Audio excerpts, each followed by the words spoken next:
Welcome to MSP Voice, the weekly show for MSPs by MSPs. Brought to you by MSP 360, the #1 cross-platform cloud backup. Learn more at msp360.com. This is MSP Voice. Hello and welcome to MSP Voice. This is episode number 61. Today I am pleased to be joined by Josh Strzelko. He is out of the Orlando area. He had a company called Elite Technologies, recently acquired another company called SpiderHost. So we talk about some of his experience with that and what it means for his business. So definitely stick around for the interview. It's a good one and a fun one. Housekeeping, mspvoice.com is your source for all things MSP Voice. Be sure to click on Be the Next Guest. I'd love to have you on here, hear about your experiences, and share it with the community. A couple of quick items this week. First off, if you haven't heard of the ransomware attack that's hitting small towns in Texas, you might be living under a rock. But Channel Futures had a little bit of a different spin on it. I feel kind of weird about these kinds of things, about using someone else's misfortune to kind of increase your fortune. But basically they say Texas ransomware attack presents an opportunity for MSSPs, other providers. So they kind of go on to talk about how it's kind of raising the visibility, the fact that there were like 23 towns that were hit. And the article states that, or 22 Texas cities, whatever the number, but about 25% of them were already recovered. So, you know, that kind of bodes well for them. And, you know, they're not sure if any ransoms have been paid. But what it does do is raise awareness, especially if you deal with municipal governments. In terms of making sure that they know what they need. Just give them this as an example. There's plenty of other municipalities that have been hit with ransomware that you can use as examples as well. But just, you know, something I wanted to kind of point out this week because that is in the news. Next up, we have something from Reddit. So again, a great source for a lot of things. Someone here asked about disaster recovery plan templates. Basically, you know, do you have templates that you use, you know, and you're interested in sharing? So the community has come forth. Search disasterrecovery.techtarget.com and related techtarget.com. They have some up there. And then also SweatCold also posted 6 or 7 templates to get started. So there's a link there for that. And then some others kind of chime in terms of, you know, what they do and all those types of things. So if you're interested in some plans that someone's already put together and you want to look at them, modify them, make them your own, take a look at this thread. I think it's a really good idea. Next up, I found this one kind of funny. Someone is looking for a 5 1/4 inch floppy drive. Do you remember those? I do, just because I'm a little bit older. But apparently they have a customer that needs to get data from some 5 1/4 inch floppy disks. So he's asking, where can I find one and connect it to a parallel port? And does anyone have an old PC they would like to sell? So it's kind of an interesting discussion because, you know, as you're out there working with customers, a lot of them are going to have some of this older technology. And you probably get these strange types of requests of, hey, I've got this data on this format. Can you get it off of me? Whether it's, you know, an iOmega zip drive or 5 1/4 inch floppy, those types of things. And how do you actually do it? There's a lot of good suggestions. Well, besides time machines and going back to 1986. But, you know, there's some that recommend, hey, check out one of your local photo transfer places, you know, places that will transfer photos and videos and those types of things to DVD or put them online. A lot of times they have some older equipment to pull that data off. And then, of course, there's, you know, searching online, looking on eBay, talk to your local computer history place or computer history group. They might have some things. Later on, the original poster does go on to say that the customer has some kind of important family information on there, like birth certificates and family records and those types of things that they want to. That's why they want to get that data off of this floppy disk. Someone else says, be careful, because if you can't do it, it's emotional, and they might get mad at you. But I just thought it was interesting. You know, as MSPs, I'm sure you all come across some really strange requests sometimes, and this was definitely one of them. And the last thing is a word from our sponsor. So I actually did an interview while I was at ChannelCon in Las Vegas a couple of weeks ago. It was posted up this week. And it's just a brief interview that I do with it's eChannel News / TechnoPlanet, where I talk about MSP 360 and the name change, those types of things. If you're interested, it's only a 5.5-minute video. Check it out. But otherwise, with that, we will now take it to the interview and have a great week. Hello and welcome to MSP Voice. Today I am pleased to be welcomed by Josh Stralsko out of the Orlando area. Josh, introduce yourself. All right. So like you just said, my name's Josh, here in Orlando, Florida, just outside. Been in the IT industry for, about 25, 30 years almost. Okay. As shocking as that is, got my start back in 1996, working for a dial-up internet service provider. Started my company, Elite Technologies, back in 2004, primarily as an IT company, which then it evolved into a development company, doing website development and other related services, and just recently acquired a hosting MSP, SpiderHost, and that's kind of what brought me to you guys. Wow, cool. So it sounds like you've had, quite the interesting run over the last 20 or so years. So you had Elite, which was kind of focused on, like you said, development, morphed into development, and then SpiderHost is a little bit more traditional MSP or hosting MSP. What's the? It's hosting and MSP combined. Okay. We try to tailor our needs to private cloud, and with that, it comes the need for the MSP components. Okay, gotcha. So you probably have typical customers like like MSPs do, and provide services for them. So when you kind of got this ball rolling, have you done break fix and those types of things in the past with Elite? Yeah, back in 2004 when I started, I used to joke that I would do anything as long as they paid my hourly rate. Okay. So we would fix a PC, I would wash someone's car, as long as they paid my hourly rate. And then that just kind of naturally worked its way into a little bit more consulting and less break fix, and then that turned into the development side.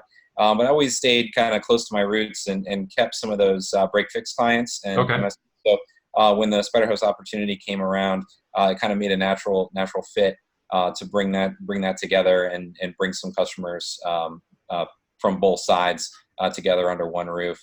I was fortunate enough that Elite was a SpiderHost customer at one point. So it kind of made a really, really easy transition. Okay, yeah. So I was going to ask if this is like a friendship when you guys decided to kind of come together, or had you known each other, or? Yeah, the original owner, who's actually still present in the organization and helps out on a daily basis. But we've known each other for probably about the same number of years that I started. We've known each other since about 99. Okay, great. And do you specialize in any type of verticals in terms of customers? Mostly law firms and those organizations and industries that require some sort of compliance, whether that's HIPAA compliance for the medical industry or ALTA best practices, which is a big title agency in real estate. So those are the ones that we try to focus on.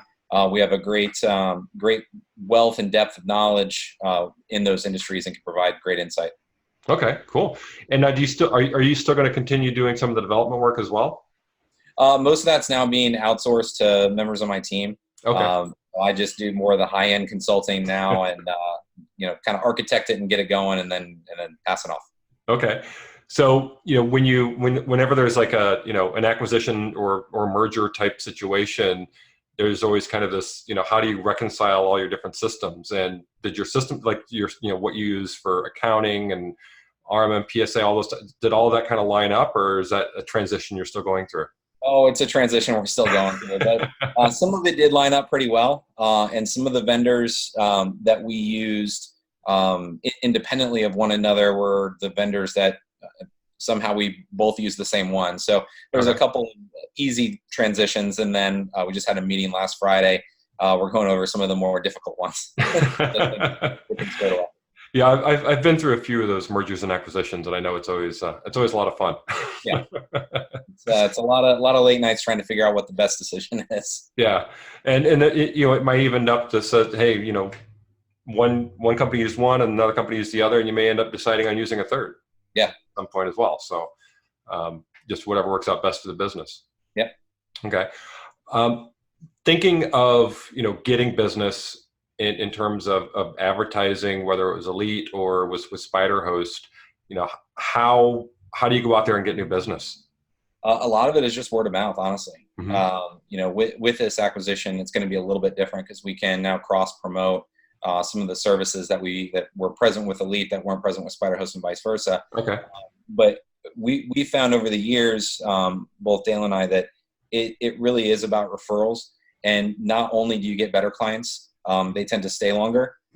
And they're, I don't want to say they're willing to pay more, but they're not going to price shop because there's a connection there. That's not just, oh, they're my IT provider, or, oh, they're my hosting provider. That there's a history there, and there's a reason why they chose you, and it's not just because of price. Okay, great. What about, you've been doing this for a while now. If you were to start from scratch today, completely fresh, what kind of advice do you have for someone who's just getting started in this business, in the MSP business or industry? I would say don't be shy about recommending solutions that you think will work for them, even if it makes a little bit more money. It may not be the most profitable thing to suggest certain services, or maybe it's not worth it from a bottom line because it's maybe a 5-person office, so you're only going to make a little bit of margin on maybe some ancillary service. But go ahead and suggest it because it pays dividends, especially when you're dealing with the realms of backups and security. There a lot of times when there's a problem because of backups and security, it's because they made a decision based on price, and sometimes they forget that. Yeah, it's always, you give them the options and they pick the lowest price one, even though you tell them there's all sorts of caveats, and they still go with it. And then 6 months later, they're like, why did this break? And it's like, well, because you did this instead of that, and it's still your fault. Yeah, exactly. Yeah, and it won't always pan out, obviously, but if you at least make the good faith efforts and say, here's all the things we're recommending for you, and why we're recommending it, more importantly, I think you'll be surprised that a lot of people will take the plunge if it's just a little bit more per month. Yeah. Now I'm assuming you probably have some standardized contracts and scopes and those types of things that you work with each customer on as well too. Yeah. Absolutely. Yeah, because that's the other thing. Well, here you signed here, so it's in writing. Doesn't make the pain go away sometimes. No, it doesn't. But it's at least something you can refer back to for sure. Yeah. What about thinking of being in this business? What's some of the greatest stuff that you like about being in this business? I do have a passion for it. And if you don't have a passion for anything related to technology or even any job, you're going to get burned out. I always say that, every day's an adventure. I have 4 kids, so every day's an adventure at home. Every day's an adventure at work. And I wouldn't have it any other way. And for those that are thinking about starting a business in the MSP realm, it has some sleepless nights, but it has a lot of upside to just living your life and making some money and being passionate about what you do. Okay, yeah, the work-life balance seems to be a struggle for some folks, especially if you're doing it. If it's all just you, and you don't have anyone else to lean on, it can wear you down really quick. Yeah. So good to be successful and start building a team and offloading some of that stuff. That's having someone to answer the phones. Is a big step one in making sure that things are moving smoothly. Okay, what's kind of the worst part though about being in services, being an MSP? You're always on call. No matter if you're on vacation or not, it doesn't matter. There's always going to be something that's going to happen at the worst possible time. Hopefully, if you've built the right platform and use the right vendors, you have the ability to lean on those vendors for support, number one. And then you always know that, hey, I'm protected. And I'm going to go back to backups real quick here. The more clients you have, someone is going to get a virus or ransomware. Yeah. But if you have a good backup solution, the quick response is, hey, don't worry about it. We're going to turn that machine off. We're going to get everything restored. It might take a little bit of time to get restored, depending on how much data. But having that answer right away, and not having to worry about, is the backup working? Is the backup working? Is a big deal. Yeah. So you kind of mentioned talking to others and leaning on vendors, but what about the community? Do you do a lot of outreach to the MSP community? Are you involved actively in any areas there? I would like to be more than we are. Hopefully that's a 2020 goal right now. Okay. Do you at least go on Reddit once in a while? I try, yes. Okay. Because that seems to be where, there's a good MSP subreddit on there, and there's a lot of questions and answers. So yeah. Don't forget Stack Overflow. Come on now. Oh yeah, Stack Overflow as well. And there's SpiceWorks. Yeah, there's a bunch of them out there. So. Yeah. But I wasn't sure if you were like in any peer groups or anything like that as well. Yeah, we're trying to give back a little bit, hopefully in 2020 once that settles from this stuff. Okay, great. Thinking about technology, whether it's work related or not, what are some of the technologies that you're most excited about? Honestly, it's the introduction of AI into the anti-malware and antivirus space. Okay. Mm-hmm. I've talked to a couple of providers over the past couple of weeks about a lot better email filtering. Anti-spam is old hat.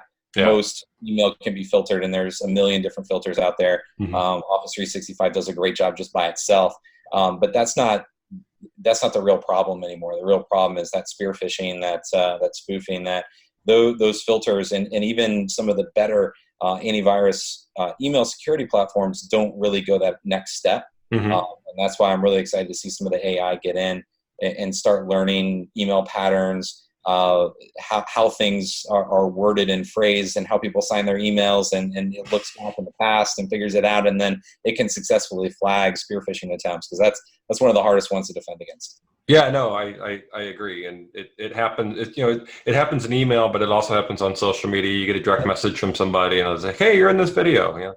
No, you're not. But it's very, very annoying, and they're very persistent these days. Yes, unfortunately.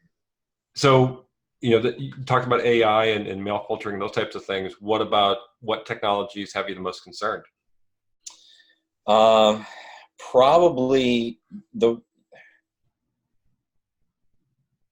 Well, I'm gonna take this and go a different direction. Okay. I think ransomware is the biggest concern, mm-hmm. And with it comes the technology that they're able to deliver it with, and it's no matter what you do, it all comes down to that end user that does something that they shouldn't be doing. Mm-hmm. And unfortunately, in most organizations, they kind of give free rein to all their employees to do whatever they want to do, and it happens. Yeah. From a useful technology that I'm concerned about is just having to manage so many different personal devices. For that exact same reason about ransomware, is that you have all these bring your own device policies. Yep. That, yeah, you have a policy in place, and that's great, but how do you manage that? What are employers willing to force their employees to do on their phone or not do on their phone? Mm-hmm. And there's tools out there, but you get a little bit of pushback from people, and they're just not going to follow instructions. So. Yeah. Now, do you enforce, like for your customers, do you enforce any kind of standard hardware policy? You have to use these laptops, they have to be configured by us. If there's a HIPAA or SOC audit or Ulta best practices that's in place, mm-hmm. we can set policies and procedures with those organizations to say, hey, here's how this needs to happen. You want remote access to the network, that's great. In order for us to do VPN, we need to set up VPN. We need to verify that you have an antivirus. Here's your choices. You can either buy it yourself or you can license it through the firm, whatever it needs to be. But again, It's policy because it is their device. Yep. So you can enforce stuff up front, you can configure stuff up front, but you have to have a little bit of trust in the employee on the other end. Yeah, definitely. What are some, you talked about HIPAA and regulations. What are some of the challenges in working with those types of customers? Not the customers themselves, obviously, but just from a technology perspective. The biggest thing is the cost, honestly. There's for law firms that do real estate transactions on the title side. Mm-hmm. A lot of times they're required by these industry guidelines to do a set of things. Now, whether that's as simple as having rules set up on the firewall to do a certain thing, having a VPN access and only VPN access, things like that. Those are smaller, but as you get a little bit bigger, some of the lenders are requiring audits and external vulnerability scans and all this other stuff. So if you're a small law firm that does 10 closings a month, 15 closings a month, maybe you have a couple of employees, now it becomes cost prohibitive to do some of these things. Okay. While it's an industry compliance, it still doesn't reflect well. And the same thing for HIPAA. The larger companies, they can certainly spend money on self-encrypting drives, and they have the latest and greatest firewall, and they pay up to date on all this stuff, and they have great email encryption and all this stuff. But those smaller firms just can't afford some of those things that they're required to, and it's hard to get the ball rolling sometimes. Yeah, definitely. And I think even in healthcare, I think there's been a lot of consolidation. In terms of smaller doctors' offices are joining together or getting acquired by larger firms, and I think we're seeing that to some extent in the MSP world as well. Mm-hmm. There's seems to be a lot of activity going on. Obviously, you just bought another company, so it's going on there, and I see headlines every day. Yep. So it's kind of like maybe it's just getting to the point where, if you're small, you just have to join with someone else who's bigger just so you can afford to continue doing business. Yeah. And that's one of the reasons why I think SpiderHost has been so successful with some of these customers, because we can do some smaller base private cloud type of environments that gives them the leverage of not having to go out and buy a bunch of hardware, or be compliant right out of the gate with their own environment. We can be compliant on, I don't want to call it a shared environment, but we can be compliant on a private cloud, leveraging our infrastructure. Okay, yeah, that's a great point. So very, very cool, awesome business model. Yep. All right, so got a few questions here for rapid fire. Okay. Are you ready? I'm ready. These are easy. Okay. So first off, Apple or Android? Ooh, Apple. Okay. Mac, Linux, or Windows? Ooh, can I say all three? Sure. I can say all three, because I have a Mac laptop, I have a Mac desktop, I have a Windows desktop, and I prefer Linux on any server that's possible. Okay. See, I run Chrome for the most part, so that's not even an option. Okay. Next up, Amazon, Azure, or something else? Something else, because SpiderHost has a great cloud product. Okay, great. Local backups, cloud, or both? Both. Okay. Should you always virtualize? No. Okay. And finally, which is worse, printer support or vendor cold calls? Ooh, that's a tough one. I'm going to go with vendor cold calls, because you can say, just chuck the printer and get a new one. And sometimes it's cheaper than the replacement cartridge. 100%. 100%. So a lot of people say printer support because they can hang up on vendors. You say vendors because you can chuck the old printer and buy a new one. Okay. Yeah, exactly. Sometimes those vendors are persistent, though. It doesn't matter. Like, they just keep calling. Yeah, the calls and the emails, and it's like, not interested. Yep. Because I get them all the time as well. Josh, before we wrap up, anything else that we didn't get to that you wanted to talk about here? No, I mean, we're excited to use the MSP product for backups, and it's been working great for us. And it's an easier sell than I thought it would be for some of our existing customers. And we're excited for a successful end of 2019 and 2020. Okay, great. Now, for backups, do you then host the backups in the cloud there at SpiderHost? Yes, we do. We do a hybrid solution. So we have some Amazon, some Backblaze, and then we have our own infrastructure as well. Okay, yeah, because I know a lot of people ask me about that at trade shows. Like, well, can I use my own? I have a data center or I have a colo. Can I use that? It's like, yeah, it just needs some S3 compatible storage, and you're good to go. Great. Well, Josh, I'm out of questions. It's been a great session. I really appreciate you sharing your experiences, and congrats on the the acquisition there with SpiderHost, and I'll leave. Awesome. Well, thank you very much. Have a good time. All right, you have a great day. All right.